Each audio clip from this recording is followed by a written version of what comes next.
पत्रकार बंधुओं को सादर नमस्कार।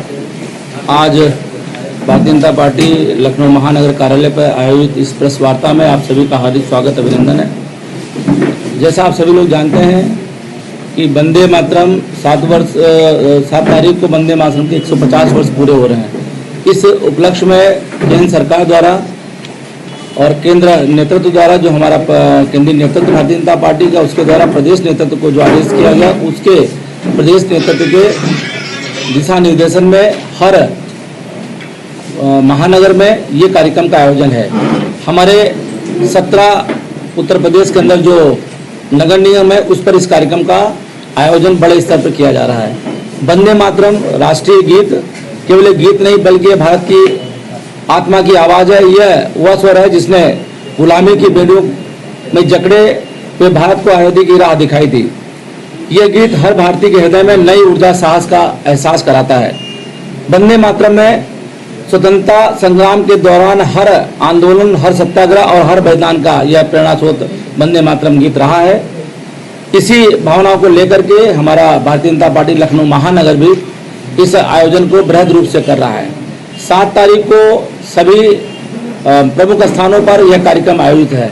भारतीय जनता पार्टी लखनऊ महानगर ने एक ये कार्यक्रम अनिल अग्रवाल जी का विद्यालय है सीतापुर रोड पर, उस पर बड़े स्तर पर वंदे मातरम गीत का गायन 150 वर्ष पूरे हो रहे हैं तो 150 लोगों के द्वारा ये गायन किया जाएगा।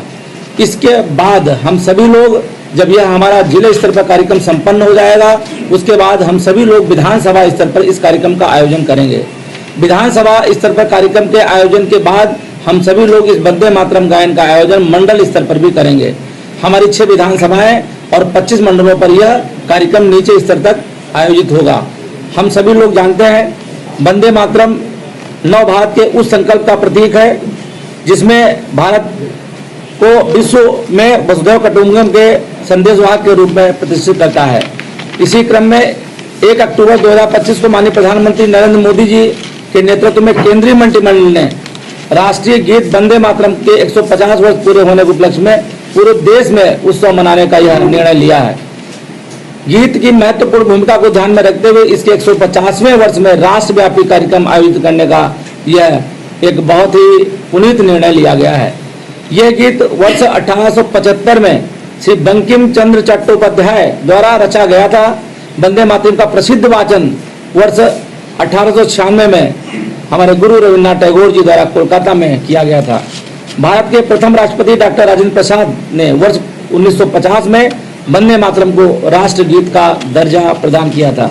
देश भर में विभाजन के विरोध में हुए आंदोलन के दौरान वंदे मातरम राष्ट्रवाद, एकता और ब्रिटिश शासन के विरुद्ध प्रतिशोध का सशक्त प्रतीक बन गया था। इसकी प्रबल राष्ट्रीय भावना और प्रेरक भावना के कारण ब्रिटिश सरकार के इस नारे के प्रयोग पर उन लोगों ने वर्तमान में उस समय प्रतिबंध लगा दिया था। वंदे मातरम स्वदेशी आंदोलन का प्रमुख नारा बना और बाल गंगाधर तिलक, लाला लाजपत राय, भगत सिंह और सुभाष चंद्र बोस जैसे क्रांतिकारियों का यह गीत प्रेरणा स्रोत रहा है। इसी प्रकार से मुस्लिम लीग के नेताओं को खुश करने के लिए 1937 में कांग्रेस कार्य समिति ने राष्ट्रीय गीत को आधिकारिक रूप में बदलने का निर्णय लिया। MIM के नेता अकबरुद्दीन ओवैसी ने 2017 में मांग की थी कि स्कूलों में छात्रों के लिए वंदे मातरम गाना अनिवार्य करने पर सर्कुलर को रद्द किया जाए। 2019 में मध्य प्रदेश के तत्कालीन कांग्रेस सरकार ने सचिवालय में वंदे मातरम गाने पर प्रतिबंध लगा दिया था। जबकि वंदे मातरम गीत हमारी आत्मा है, उस गीत से हम लोगों को ओज और ऊर्जा प्रदान होती है। 7 नवंबर 2025 को उत्तर प्रदेश के 18 अलग अलग स्थानों पर, जैसा हमने आपको भी बताया, 150 कार्यकर्ताओं द्वारा सामूहिक वंदे मातरम गायन का एवं सभा का बृहद आयोजन किया जाएगा।